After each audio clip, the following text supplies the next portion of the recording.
അവസാനം ഇന്ത്യയുടെ one day cricket team ക്യാപ്റ്റനായ ശുഭ്മാൻ ഗില്ലിനെ ഇന്ത്യയുടെ വേൾഡ് T20 ടീമിൽ നിന്നും പുറത്താക്കിയത് ആരുടെ എല്ലാം ഇടപെടൽ കാരണമാണെന്ന് നിലവിൽ പുറത്ത് വന്നിരിക്കുകയാണ് കേട്ടോ.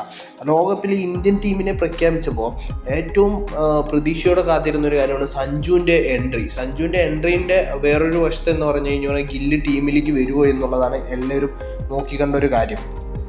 ഏകദേശം ഒരു 20 മാച്ചോളം ആയിട്ട് ഗില്ല് ഒട്ടും ഫോമില്ലാതെ തുടർന്നും ചാൻസ് കൊടുത്തുകൊണ്ടിരിക്കുക. മറുവശത്താണെങ്കിൽ സഞ്ജുവിനെ പോലെ ഒരു ക്വാളിറ്റി പ്ലെയറും നല്ല ഫോമിലുള്ള ഒരു പ്ലെയറിനെ ബെഞ്ചിലിരുത്തുന്നതാണ് കുറേ കാലമായിട്ട് കണ്ടുകൊണ്ടിരുന്നത്. അതുമാത്രമല്ല, ഓൾറെഡി സൗത്ത് ആഫ്രിക്കയുമായിട്ടുള്ള ഹോം മാച്ചിലുള്ള ടെസ്റ്റ് സീരീസ് കൈവിട്ട് പോയിരിക്കുകയാണ്. പിന്നെ തട്ടിമുട്ടിയിട്ട് വൺ ഡേ സീരീസ് ജയിച്ചു. പിന്നെ ആകെ ഉള്ളത് 2020 ആയിരുന്നു. 2020ലും അവസാന നിമിഷത്തിലാണ് നമ്മുടെ സഞ്ജുവിന് ചാൻസ് കൊടുത്തത്.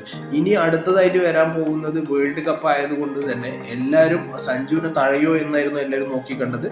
അതുകൊണ്ട് തന്നെ ഗില്ലിൻ്റെ പരിക്കിനെ മുൻനിർത്തി കണ്ടുകൊണ്ടാണ് ഇപ്പോൾ നിലവിൽ ഗില്ലിനെ ഒഴിവാക്കിയിരിക്കുന്നത്. ഇപ്പോഴും എവിടെയും പറയുന്നില്ല ഗില്ലി ഫോം ഔട്ട് ആയതുകൊണ്ടാണ് ഗില്ലിനെ ഒഴിവാക്കി, ഗില്ലി ഫോമില്ല എന്നുള്ളതൊന്നും എവിടെയും ഇത് സെലക്ടർമാരും പറയുന്നില്ല. തൽക്കാലം അതും മാത്രം സൈലൻ്റ് ആയിട്ട് ഇങ്ങനെ പോയിക്കൊണ്ടിരിക്കുന്നുണ്ട്. ഇതിൽ നിന്നും ഒരു കാര്യം ഉറപ്പിച്ച് പറയാം, അഗാർക്കറും ഗംഭീറിനും ഇതിൽ നല്ലൊരു പ്രഷർ ഉള്ളത് കൊണ്ട് തന്നെയാണ് സഞ്ജുവിനെ ടീമിലേക്ക് കൊണ്ടുവരുന്നതും അതേപോലെ തന്നെ ഗില്ലിനെ നൈസായിട്ട് ഒഴിവാക്കാനും കാരണം. ഇനി അടുത്തതായിട്ട് വരുന്ന ന്യൂസിലാൻഡ് സീരീസ് ആയിക്കോട്ടെ, അതേപോലെ തന്നെ T20ക്ക് മുമ്പായിട്ട് വരുന്ന ഏത് മാച്ചാണെങ്കിലും സഞ്ജുവിന് മെയിൻ പരിഗണന കൊടുക്കും എന്നുള്ളത് 100% ഷുവർ ആയിട്ടുള്ള ഒരു കാര്യമാണ്.